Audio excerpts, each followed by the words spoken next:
साथियों, अगर आप थंबनेल क्लिक करके यहाँ पहुंचे हैं और आप ये जानना चाहते हैं कि लूसेंट को कैसे पढ़ा जाए ताकि आपका एग्जाम निकल जाए, जी हाँ, मैं बात करने वाला हूँ लूसेंट की बुक को कैसे भी कर कर आप तैयार कर लें। सबसे बड़ा क्वेश्चन ये है बिगिनर्स के लिए, अगर आप किसी कॉम्पिटिटिव एग्जाम की तैयारी कर रहे हैं और आपको जीएस, जो कि सबसे इंपॉर्टेंट फैक्टर है, सबसे इंपॉर्टेंट सेक्शन है किसी एग्जाम का, वो तैयार नहीं होती, तो आज के इस वीडियो को देखने के बाद आपको एक गजब मोटिवेशन मिलने वाला है। क्योंकि मैं आपको बता रहा हूं एक्सपर्ट्स का आजमाया हुआ, मुझ पर खुद पर आजमाया हुआ ये फॉर्मूला, जी हाँ, मैं जो आपको बताने वाला हूं। देखिए मेरे हाथ में है ये लूसेंट जीके की बुक, ये देख पा रहे हैं आप, ठीक है। ज्यादातर बच्चों के पास क्या होती है, यही लूसेंट की बुक होती है और उसको तैयार करते हैं। इससे पहले एक छोटी बुक आती थी, वो भी आपके पास हो सकती है, और अब ये आ गई है पुरानी वाली। वो पुरानी से ये नई ट्रांसफॉर्म हो गई। क्यों हुआ ऐसा? क्योंकि उसमें कई इंपॉर्टेंट चीजें ऐसी थी जो नहीं थी, त्रुटियां थी, कमियां थी, वो बदल कर इसको नया फॉर्मेट बना दिया गया है। या कुछ लोगों के पास ये भी बुक हो सकती है जो मैं आपको दिखाने वाला हूं, ये है किरण की बुक। ये देखिए, ये सामान्य ज्ञान किरण की बुक है, ये भी कुछ लोगों के पास हो सकती है। सो ये दोनों ही बेस्ट बुक्स है बिगिनर्स के लिए, जीएस को कंप्लीट करने के लिए। लेकिन अभी तक ये बच्चों को नहीं पता कि पढ़ा क्या जाए। अगर इसको हम बात करें तो 400-500 पेजेस की ये बुक्स हैं, दोनों ही अलग अलग। सो इनको कैसे कवर किया जाए, क्या क्या पढ़े क्या क्या छोड़े, ये बच्चों को समझ में नहीं आता। लेकिन आज की इस वीडियो में आपको बताने वाला हूं कि आपको क्या क्या पहले पढ़ना है, क्या क्या नहीं पढ़ना है और कितना कितना पढ़ना है, ठीक है। चलिए एक वीडियो शुरू कर लेते हैं और जानने की कोशिश करते हैं कि आपको क्या पढ़ना है। और वीडियो शुरू करने से पहले एक रिक्वेस्ट की, अगर आप हमारे चैनल में पहली बार विजिट कर रहे हैं तो बस यहीं पर कर लीजिए वीडियो को लाइक, क्योंकि आपको मिलने वाला है एक बहुत ही जबरदस्त, एक फैंटास्टिक फॉर्मूला जिससे आप लूसेंट को गारंटी कि आप कवर कर लेंगे, मेरा वादा है आपसे। जल्दी से बिना देरी की आइए वीडियो को कर लेते हैं शुरू, ठीक है। देखिए लूसेंट की अगर आप जीके उठाते हैं, जैसे यहां पर मैं उठाता हूं, मैं आपको दिखाता हूं। देखिए ये देखिए, अगर आप इसको उठाते हैं तो इसको सबसे पहले आपको करना क्या चाहिए कि आप इसके फर्स्ट पेज को पढ़िए। ये देखिए, इसमें जब आप फर्स्ट पेज पढ़ेंगे तो इसमें विषय सूची है भी, विषय सूची। इस विषय सूची में अगर आप देखने जाएंगे तो इसमें आपको मिलने वाले हैं 9 पॉइंट, ठीक है। इसमें 9 पॉइंट जो है वो बहुत ही ज्यादा इंपॉर्टेंट है, ठीक। इस 9 पॉइंट में 10 पॉइंट मिलेंगे आपको, इसी में और चीजें बता दूंगा। इसमें आपको इतिहास, भूगोल, भारतीय संविधान, भारतीय अर्थव्यवस्था, सामान्य विज्ञान, विज्ञान एवं प्रौद्योगिकी, विविध, खेलकूद, कंप्यूटर, एमसीक्यूज, ये सारी चीजें आपको यहाँ पर मिलने वाली है। ये है इसका मेन पेज। अब बच्चे ज्यादातर होते क्या है ना कि उनको, जैसे आप मान लीजिए कोई बिगिनर है तो उसको ये नहीं पता ना कि किसी एग्जाम में क्या क्या आने वाला है और कहां से ज्यादा आएगा। तो वो क्या करता है बच्चा, वो क्या करता है कि पहले पेज से उठाया उसने और उसने धड़ाधड़ पढ़ना शुरू कर दिया। उसको ये नहीं पता कि कितना पढ़ना है, कहां से पढ़ना है और सबसे पहले क्या क्या पढ़ लेना चाहिए। तो आइए हम लोग जानने की कोशिश करते हैं आपको क्या क्या, कितना और कब कब पढ़ना है। देखिए सबसे पहले आइए, देखिए एक चीज मैं आपको पहले से बता दूं कि ये अप्लाई किया हुआ फॉर्मूला है, इसको बिल्कुल लाइटली मत लीजिएगा और वीडियो को पूरा एंड तक देखिए ताकि आपको पूरी स्ट्रेटेजी अच्छे से समझ में आ जाए, ठीक है। देखिए सबसे पहले तो आप ये समझिए कि जैसे अगर आप इतिहास पढ़ रहे हैं तो इतिहास ऑलरेडी डिवाइडेड है किसमें, 3 पार्ट में, प्राचीन इतिहास, मध्यकाल इतिहास, आधुनिक भारत, ठीक है। और एक चीज और यहीं पर बताना चाहूंगा कि अगर आप कोई भी एग्जाम की तैयारी करना चाहते हैं तो आपके पास एक चीज साइड में होनी बहुत जरूरी है, वो है आपके साइड पेपर्स। ये देखिए मेरे पास ऐसे साइड पेपर्स रखे रहते हैं ना, ये देखिए, ये सारे साइड पेपर्स हैं, ये मैंने पेपर इसमें बना रखा है, ये सारे साइड पेपर्स होते हैं। ये पेपर्स की फोटोकॉपी आप यहाँ पर क्या कर सकते हैं, मेरे पास इंग्लिश में भी है, हिंदी में भी है। ये सारे पेपर्स आपको क्या करने चाहिए, आपको निकाल लेने चाहिए, ठीक है। उसकी क्या करने चाहिए, उसके खुद नोट्स बनाकर आपको समझ लेना चाहिए कहाँ से कितने कितने क्वेश्चन आपके पूछे गए हैं, ठीक है। तो पेपर आपके पास होगा, उसके साथ आप पढ़ेंगे तो बहुत इंपॉर्टेंट चीज हो जाएगी। एक चीज और मैं आपको यहाँ बता देना चाहता हूँ कि आपके पास क्या होना चाहिए, आपके पास होने चाहिए हाइलाइटर्स, ठीक है। आपके पास हाइलाइटर सबसे इंपॉर्टेंट चीज है। अगर आपके पास हाइलाइटर्स होते हैं, जैसे मेरे पास यहाँ पर एक जो है पिंक हाइलाइटर है, और भी कलर के अलग अलग हाइलाइटर्स हैं, तो आपके पास हाइलाइटर हो, पेन हो, पेंसिल हो, और भी काम आएगा आपके पास, ठीक है। देखिए आपका प्राचीन इतिहास, मध्यकाल इतिहास, आधुनिक भारत, भूगोल में भारतीय भूगोल, विश्व भूगोल, बाकी भारतीय संविधान, भारतीय अर्थव्यवस्था, सामान्य ज्ञान। सबसे पहले आपको पढ़ना क्या है, मैं आपको समझा दूं। सबसे पहले आपको पढ़ना क्या है, अगर हम किसी भी पॉइंट ऑफ व्यू से देखें किसी के भी पेपर से जीएस को, तो वो सबसे इंपॉर्टेंट होता है आपका इतिहास, सबसे पहले इतिहास, ठीक है।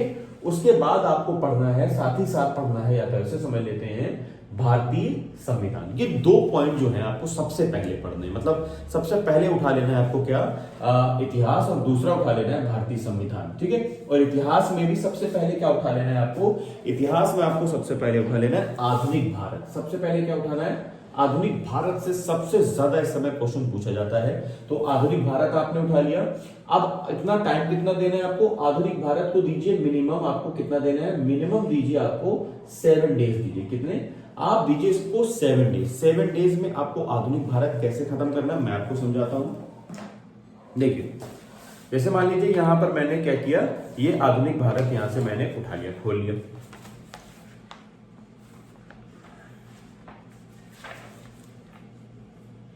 ठीक। ये मैंने आधुनिक भारत यहां से उठाकर खोल लिया, ठीक है। अब आपको क्या करना है, आपको हाइलाइटर लेना है, हाइलाइटर से क्या करना है, आपको पढ़ना शुरू कर देना है। आप पढ़ते जा रहे हैं और माइंड को कोशिश कीजिए बोल कर पढ़िए, ठीक है।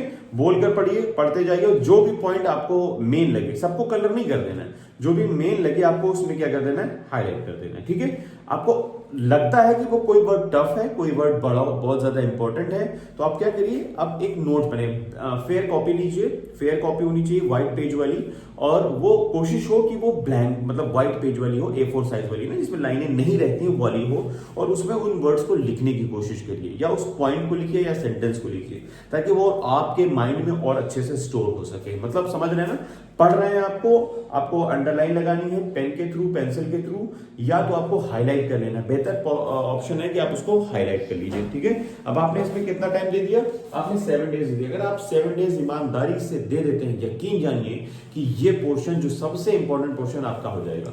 दूसरा आपको क्या करना है, अब आपको करना यह है कि मध्यकाल जो है आपका इंपॉर्टेंट फैक्टर हो सकता है, ठीक है। और आप क्या करेंगे, 7 डेज इसको दे दीजिए। 7 डेज क्यों कह रहा हूं, अगर आप बिगिनर्स हैं तो, अगर आप थोड़ा सा फ्लुएंसी आ चुकी है तो आप यहां से 4 से 5 दिन में भी निकाल सकते हैं, ठीक है।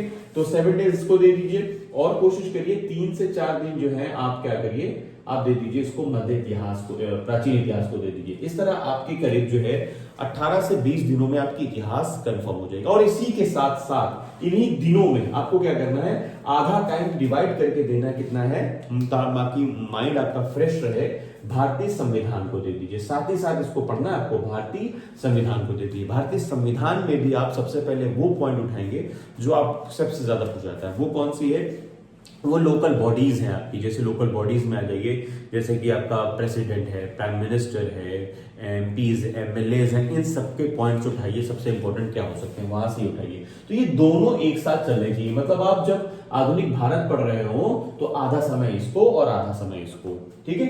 फिर उसके बाद मध्यकाल जब आधा समय इसको और फिर आधा समय इसको, प्राचीन इतिहास आधा समय इसको और आधा समय इसको। तो आपने क्या देखा कि आपका 15 से 20 दिनों में आपके दो सबसे इंपॉर्टेंट फैक्टर पूरे हो जाएंगे, जो कि है आपके इतिहास और भारतीय संविधान, ठीक है। अब आइए बात कर लेते हैं सेकंड पॉइंट आपको क्या लेना है, सेकंड टर्म में आपको क्या लेना है। अब आपको ले लेना है यहाँ पर भूगोल। 2 सब्जेक्ट लेने, 2 पॉइंट्स लेने, ठीक है। भूगोल उठानी है आपको, और भूगोल के साथ साथ आपको उठाना है यहाँ पर जो सेकंड सबसे इंपॉर्टेंट चीज जो पूछी जाती है वो है आपका भारतीय अर्थव्यवस्था। यहां से भी काफी क्वेश्चन आजकल पूछा जा रहा है। ट्रेंड बदल गया है, जीएस के पूछने का जो तरीका है वो आयोग के सभी आयोग की मैं बात करूं तो बदल गया है, जिसमें से इकोनॉमिक्स ने एक बड़ा रोल ले लिया है।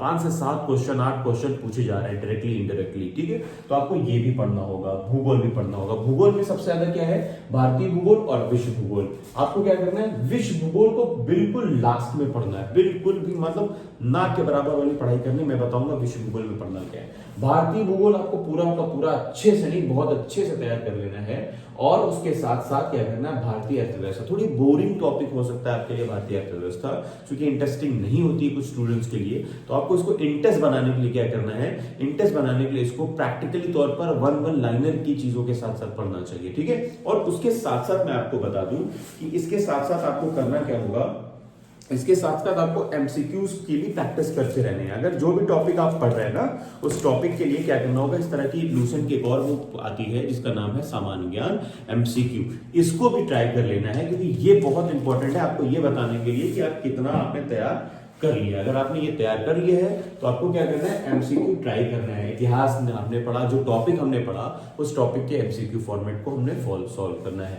फिर हमने जो है भूगोल पढ़ा, उसके एमसीक्यू टॉपिक को हमने फॉर्मेट फॉलो करना है एमसीक्यू में। भारतीय अर्थव्यवस्था, संविधान पढ़ा करना है, ठीक है। अब हो जाएगा सामान्य विज्ञान। अच्छा, बात करें अगर जो लूसेंट की बुक है ना, वो लूसेंट की बुक सबसे इंपॉर्टेंट मानी जाती है अपने जीएस फैक्टर को लेकर, इतिहास को लेकर। शायद मैं अगर सही बोलूं तो साइंस के पर्सपेक्टिव में लूसेंट की बुक अभी उतनी भी कारगर नहीं है, लेकिन इतनी बुरी भी नहीं है। आप चाहें तो बिगिनर के फॉर्म में इसको जरूर पढ़ सकते हैं, वरना आप इसका सामान्य विज्ञान लूसेंट का एक अलग ही आता है, उसको कोशिश करें पढ़ लीजिए, या कुछ बुक्स मैं आपको और रिकमेंड कर दूंगा, वो पढ़ लीजिएगा, ठीक है। वरना आप इससे भी शुरू कर सकते हैं। अब आपको क्या करना है, अब नेक्स्ट पॉइंट में आपको करना क्या है, इसमें नेक्स्ट पॉइंट आपको लेना है यहाँ पर साइंस में, ठीक है। साइंस में आप देखेंगे, आपको साइंस में भी 3 सेक्शन मिलने वाले हैं।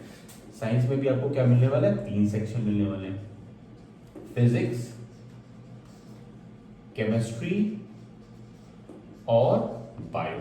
तो आपको इन तीनों में सबसे पहले क्या उठा लेना है, इन तीनों में सबसे पहले उठा लेना है बायो, अच्छे से पढ़नी है बायो। उसके बाद आपको उठाना है फिजिक्स और लास्ट में उठाना है आपको केमिस्ट्री, ठीक है।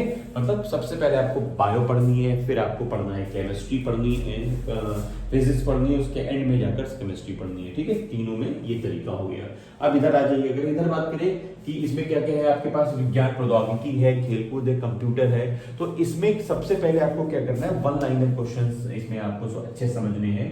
वह है आपका ये विविध और खेलकूद, ये दोनों पोर्शन आपके लिए बहुत इंपॉर्टेंट है, विविध और खेलकूद, ये दोनों पढ़ लेने हैं। उसके बाद आपको पढ़ना है विज्ञान और कंप्यूटर, ये सभी चीजें कवर कर लेंगे आप कितने दिनों में। अब अगर हम बात करें, जैसे यहाँ पे आपने कवर किया, यहाँ से आपको टाइम कितना मिल गया, यहाँ 20 दिन में आपने कवर कर लिया। उसके बाद आपने भारतीय अर्थव्यवस्था और सामान्य विज्ञान को आपको टोटल कितना दिन देना है, आपको देने हैं 7 डेज। आपको कितना देना है, 7 डेज, ठीक है। भारतीय अर्थव्यवस्था और सामान्य विज्ञान को आपने देने 7 डेज। 7 डेज तब समझ में आ रहा है कैसे देना है, पढ़ते जाना है, समझते जाना है, अंडरलाइन लगाती जानी है, आपको समझते रहना है कि यहाँ पर मैंने क्या पढ़ा, और जो समझ में थोड़ा सा कम आता है, जिसको टफ लगता है, उसको आप नोट्स के फॉर्म में भी बना सकते हैं। और नेक्स्ट 7 डेज में आपको कितना करना है, नेक्स्ट 7 डेज में ये इधर वाले पोर्शन जो है आपको खत्म कर देने हैं, ये इजी भी पढ़ने वाले हैं आपको। और बिल्कुल भी मत भूलिएगा कि आपको एमसीक्यूज भी लगाते जाने हैं, क्योंकि ये एमसीक्यूज जो मैं बार बार आपको आपकी स्क्रीन पर दिखा रहा हूँ, ये बहुत ही ज्यादा इंपॉर्टेंट होते हैं। ये देखो, ये एमसीक्यूज है ना, ये बहुत ज्यादा इंपॉर्टेंट होते हैं, ये एमसीक्यूज फॉर्मेट पर है। और जो भी आप पढ़ रहे हैं इसको लगाते जाइए, इससे आपको ये अंदाजा रह जाएगा कि आपने जो क्वेश्चन पढ़े हैं वो कितने और किस लेवल से आते हैं, कैसे पूछे जाते हैं, ठीक है। सो आई होप कि आपको सारी चीजें एक एक बारीकी से मैंने समझा दी है। अब यहाँ पर आप डेज काउंट कर पाएंगे, तो यहाँ अगर आप डेज काउंट करें तो लगभग 15 से 20 दिन इधर दिए आपने, लगभग 7 डेज इधर दिए, 7 डेज 14, मतलब आपको कितना हो गया, 1 महीना। यकीन जानिए 1 महीने में आप इस तरह जो है बहुत बड़े फैक्टर के फॉर्म में आप इसको सीख सकते हैं। जी हाँ, मैं बात कर रहा हूं आपको 1 महीने में अगर सीखनी है तो 1 महीने में इस तरह आप आसानी से सीख सकते हैं। लेकिन तरीका वही होना चाहिए जो मैंने तरीका आपको अभी अभी एक्सप्लेन किया है, बताया है। तो वीडियो कैसा लगा, अपनी राय कमेंट बॉक्स में कमेंट करके जरूर दीजिएगा। और अगर आप पहले से पढ़ चुके हैं तो आपने कैसे पढ़ा है वो भी आप मेरे ऑडियंस को बता सकते हैं, मेरे स्टूडेंट्स को बता सकते हैं। और आप कैसे और अच्छे से इसको पढ़ सकते हैं, आपके पास कोई और राय हो, सजेशन और एडवाइस हो तो प्लीज जरूर दीजिएगा, क्योंकि पढ़ने के लिए किसी भी हद तक कोई भी जा सकता है, चाहे वो कोई एक स्टूडेंट हो, चाहे वो एक टीचर हो, किसी की एडवाइस भाई काम आ जानी चाहिए, ठीक है। अगले वीडियो में हम लोग एक्सप्लेन करने वाले हैं इसी बुक को, जो एमसीक्यू फॉर्मेट है, उसके साथ हम बात करने वाले हैं और दूसरी बुक जैसे कि गिरड पब्लिकेशन की जो बुक आती है जीएस की, उसको इजिली कैसे कवर किया जा सकता है, उसके वीडियो के भी बारे में हम लोग जानने करेंगे, ठीक है। तो वीडियो अच्छा लगा हो लाइक करें, कॉमेंट करें, और हाँ शेयर करना ना भूलिएगा, सब्सक्राइब करना तो प्लीज मत भूलिएगा। और हाँ, इसको शेयर जरूर करिए अपने सभी दोस्तों, ताकि बिगिनर्स को और अच्छा लगे। मिलते हैं नेक्स्ट वीडियो में, तब तक के लिए जय हिंद।